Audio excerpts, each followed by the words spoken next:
Here's a statistic that stopped me in my tracks.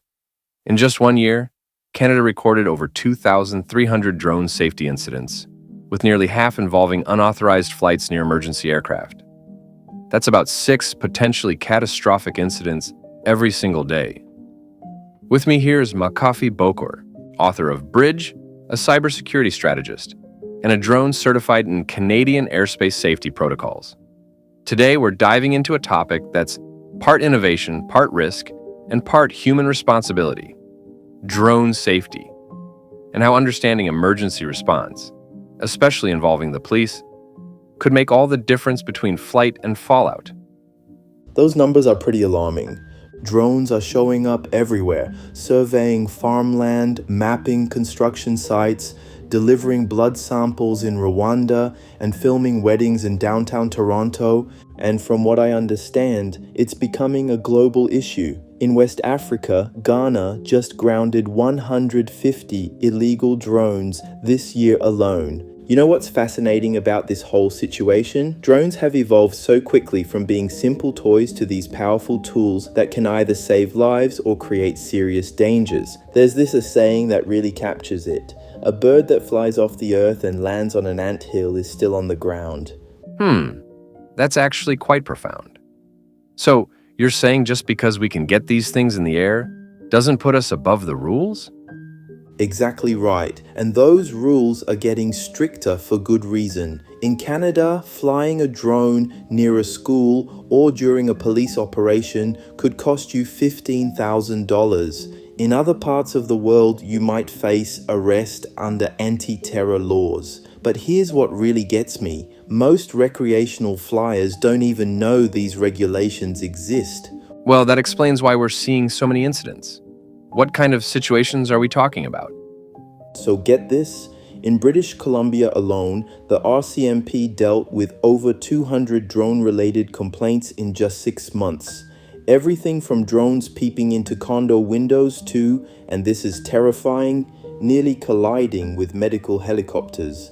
Meanwhile, in Nigeria, they're dealing with unauthorized drones conducting surveillance near oil pipelines. That's a pretty wide range of threats.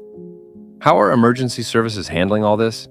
You know, that's where things get interesting. There's this story that really illustrates the importance of proper response. A drone pilot had his drone catch fire mid-air and crash into a wooded area. Instead of running away, he actually called both the fire station and police. So what happened?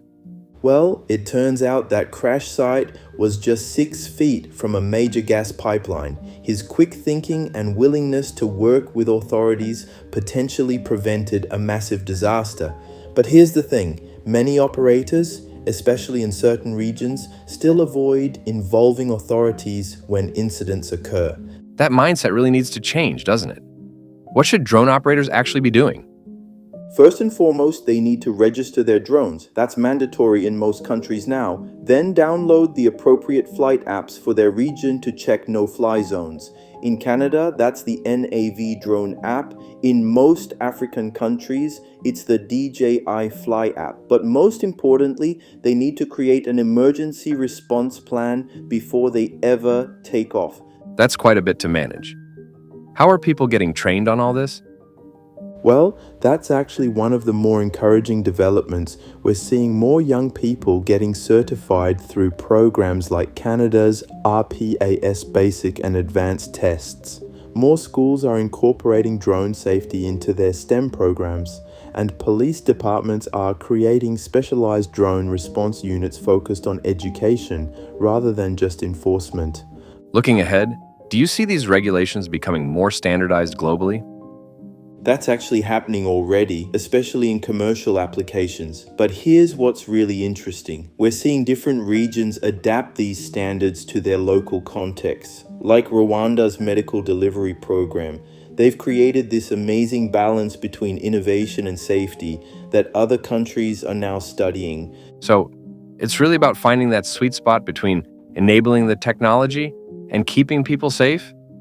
Exactly. And you know what? It reminds me of another saying that wisdom is like a baobab tree. No one person can embrace it. Drone safety really is a shared responsibility.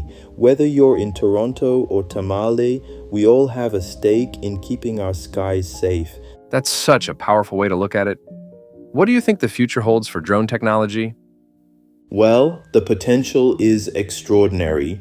We're seeing developments in autonomous flight, improved safety features, and more sophisticated applications across industries. But what's crucial is that we're also seeing a parallel evolution in safety culture and regulatory frameworks. The decisions we make now about how to manage this technology will shape aviation for generations to come.